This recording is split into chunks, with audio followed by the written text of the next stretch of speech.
বেশিরভাগ মানুষ সুদের সাথে জড়িত হয়ে যাবে, ইচ্ছায় হোক আর অনিচ্ছায় হোক। হয় ব্যক্তি সুদ খাবে, না হলে সুদ দিবে, না হলে সাক্ষী থাকবে, না হলে লিখে রাখবে। আর আমাদের নবী মুহাম্মদ সাল্লাল্লাহু আলাইহি ওয়াসাল্লাম এই 4 শ্রেণীর মানুষকে সমানভাবে অভিশাপ দিয়েছেন।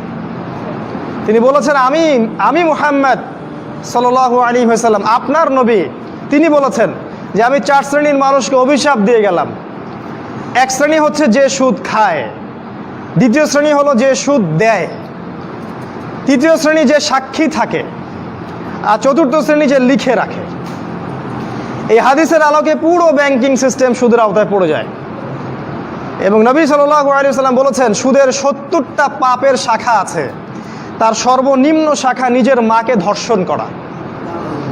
এটা আমি বলিনি, হাদিসের পাতায় পাতায় লেখা আছে। আপনাদেরকে কেউ কখনো বলেছে কিনা আমি জানি না, আজকে আপনাদেরকে সতর্ক করে গেলাম। আমাদের নবী বলেছেন সুদের 70টা পাপের শাখা আছে, তার সবচেয়ে নিচের শাখা নিজের মাকে বিয়ে করা, ধর্ষণ করা বা জিনা করা। তিনি আরও বলেছেন সুদের সবচেয়ে উঁচু শাখা হচ্ছে আল্লাহ এবং তার রাসূলের সাথে যুদ্ধ করা। সূরা বাকারায় আছে, সূরা বাকারার 275-76 আয়াতগুলো পড়ে দেখবেন।